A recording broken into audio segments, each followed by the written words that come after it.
in force as to how black teachers can teach concerning black history. I'm Tyrone Bowman. This is Tyrone Bowman Tonight.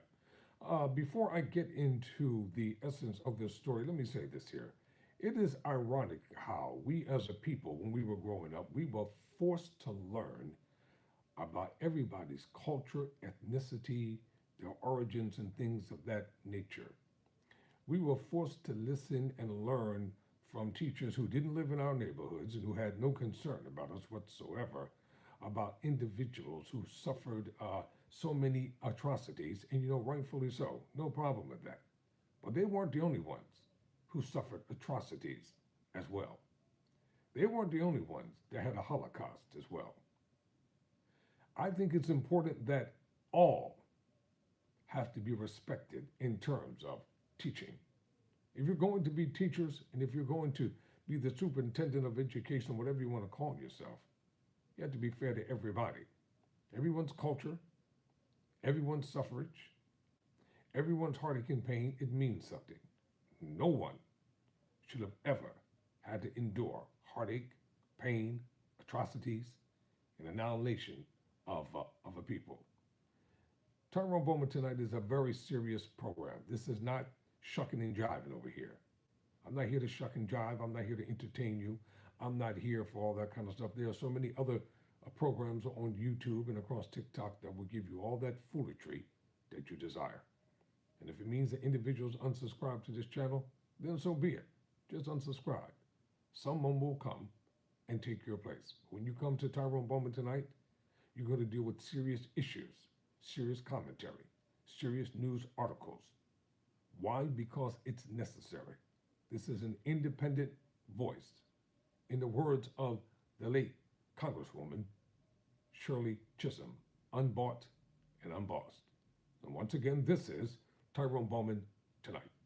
So, according to National Public Radio, the school children arrived at the community center's cafeteria on Saturday morning, their parents in tow. Some adults came without children because they too wanted to learn the African American history that a new law has made many Oklahoma school teachers too afraid to teach. Christy Williams, a leader and activist in Tulsa's black community, led them in the pledge they recite each time they gather for a day of lessons. Quote, "We will remember the humanity, glory, and suffering of our ancestors," close quote. They said in unison and honor the struggle of our elders. Williams started offering these lessons early this year after the state law adopted by Republican legislators in 2021 placed restrictions on how gender can be taught in Oklahoma's public schools. The law has had a chilling effect on teachers who now fear that touching on race and racism in their classrooms could cost them their jobs if a student or parent complains that a lesson made them uncomfortable. They're just staying away from it and not teaching it, Williams said, so I had to create a space for families to come in and teach it. She called it Black History Saturdays. It's one local grassroots initiative among numerous that have sprung up across the country in places where Republicans have adopted restrictive, and I'm inserting racist policies that make it harder for teachers to discuss in classrooms. So let me show you some photos here of the first photo. This is Christy Williams. She's the founder of Black History Saturdays, and she runs it out of the Rec Community Center in North Tulsa. So kudos to our sister there. And I think I have another photo on the show. And this one, Christy Williams leads a conversation about the day's lesson in the school.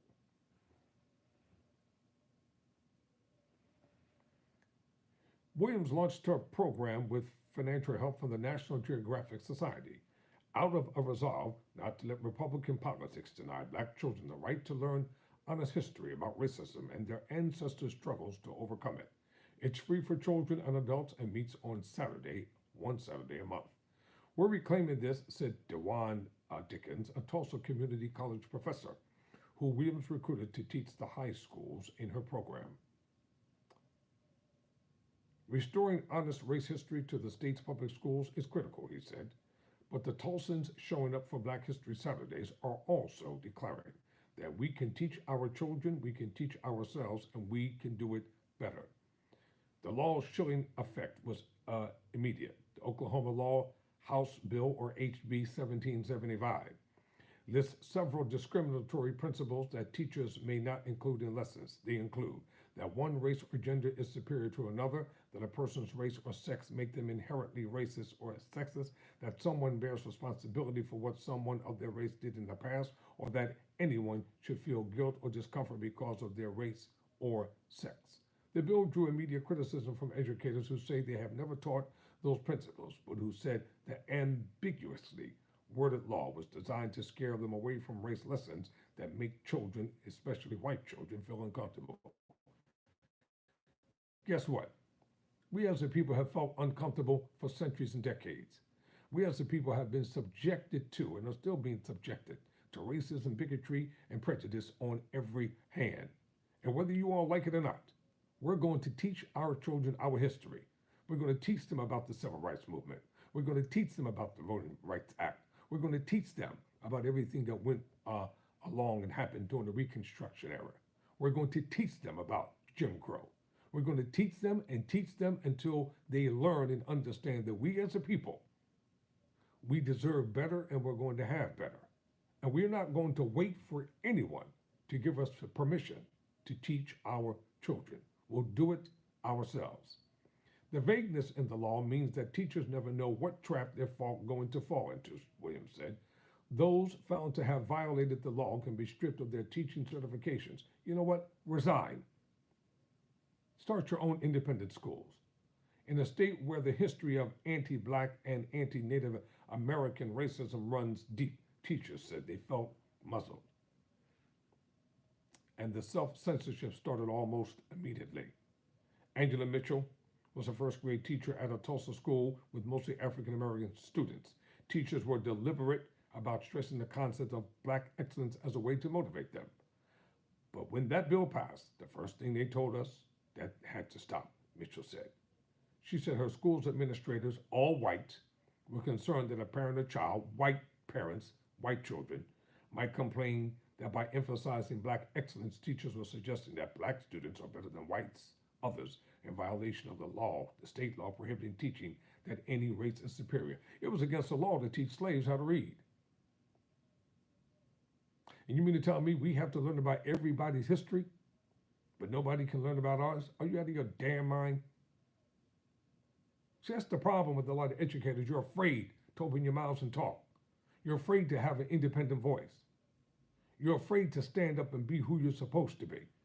If they don't let you teach in their schools, then get out of their schools and build your own. So yes, all the people at the top had to make the choice that we could not, as teachers, teach our kids Black excellence, Michelle said. Again, not that one race is superior to another, but simply that you're amazing because of who you are. Frustrated about those limitations, Mitchell left that job for a charter school, but she jumped at Williams's invitation to teach a class at Black History Saturdays. In her class last month, she centered her lessons on the Greenwood District, the successful Black business district in Tulsa, often called Black Wall Street, that a white mob burned to the ground during the 1921 Tulsa Race Massacre, and that's what it was. One of the worst race massacres in U.S. history. The assignment for the first graders who showed up to reimagine Black Wall Street and rebuild it as a paper model, free to teach, but not without precaution. Classes at Black History Saturdays are divided by grade levels. And in conclusion, let me show some more of these amazing photos here.